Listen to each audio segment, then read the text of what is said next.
அனைவருக்கும் வணக்கம். நான் இன்றைக்கு நல்ல ருசியான வெள்ளிக்கிழமைகளில் மரக்கட் நாட்களில் செய்யக்கூடிய பைத்தங்காய் குழம்பு தான் செய்ய போகிறேன். இது எப்படி செய்யலாம்னு தான் வாங்க பார்க்கலாம். முதல்ல பைத்தங்காய் எடுத்து நம்ம க்ளீன் பண்ணி எடுக்கணும்.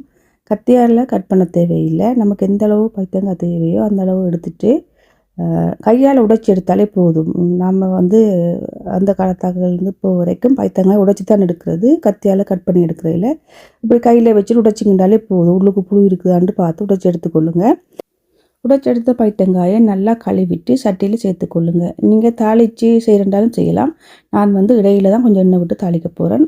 கழுவி எடுத்த பைத்தங்காயை கூட வெங்காயம், வெள்ளைப்பூடு, கொஞ்சம் உப்பு சேர்த்து தண்ணியும் அது கூட சேர்த்துட்டு கணக்கு தண்ணி விட தேவையில்லை. கொஞ்சம் சில பைத்தங்காய் உடனேயாவையும் சில பைத்தங்காய் லேட்டாகவும் பார்த்து தண்ணி விட்டு கொள்ளுங்க.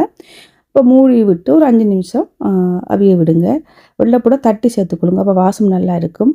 வெள்ளைப்பூடை கொஞ்சம் கூட செய்யுங்க. ஏன்னு சொன்னால் பைத்தங்காய் கொஞ்சம் வயிறு நோவும் சில ஆட்களுக்கு வாய்வாக இருக்கும். அதுக்காக இப்போ பைத்தங்காய் எனக்கு குயிக்க அவிஞ்சிட்டுது. இப்போ கொஞ்சம் தண்ணியெல்லாம் வத்துறதுக்கு பிறகு நடுவில் கொஞ்சம் கடுகு சீரகம் சேர்த்து கொஞ்சம் பொரிஞ்சதுக்கு பிறகு கொஞ்சம் தேங்காய் எண்ணெய் விட்டேன்னா தேங்காய் எண்ணெய் மரக்கறிகளுக்கு விட்டிங்கன்னா நல்ல டேஸ்ட்டாகவும் வாசமாகவும் இருக்கும். ஒரு கொஞ்சம் எண்ணெய் விட்டேன், கணக்கை விட தேவையில்லை.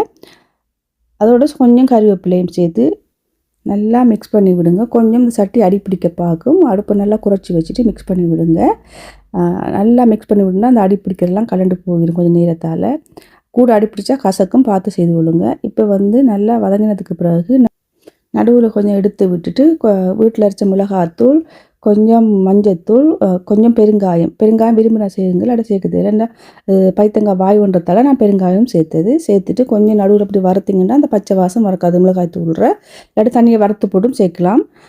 நல்லா எல்லாம் வதங்கி வந்ததுக்கு பிறகு தக்காளி பழத்தை சேருங்க. தக்காளி பழம் சேர்த்து நல்லா மிக்ஸ் பண்ணி விட்டுட்டு ஒரு கொஞ்சம் தண்ணி சேருங்க. கணக்கு சேர்க்காதீங்க. ஒரு கொஞ்சம் பிறகு தண்ணி தேவையான அளவு சேர்க்கலாம். இப்போ கொஞ்சம் தண்ணி சேர்த்துட்டு மிக்ஸ் பண்ணி விட்டுட்டு மூடி அவிய விடணும். ஏன்டா நமக்கு தக்காளி பழம் இதெல்லாம் பைத்தங்காயெல்லாம் முக்காசு பேர் அவிஞ்சது. இன்னும் கொஞ்சம் அவியறதுக்காக எல்லாத்தையும் நல்லா அவிய விடுறதுக்காக கொஞ்சம் தண்ணியை விட்டு அப்படி எடுத்தேன்னா நம்ம தேங்காய் பாலும் விட போகிறோம். அதுக்காக நான் கொஞ்சம் தண்ணி விட்டேன்னா காணாட்டி கொஞ்சம் பார்த்து விடலாம் தண்ணியை.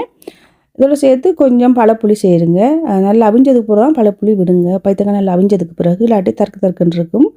பழப்புளி விட்டு நல்லா 1 நிமிஷம் 2 நிமிஷம் கொதிச்சதுக்கு பிறகு நல்லா திக்கான கோகோனட் மில்க் விடுங்க.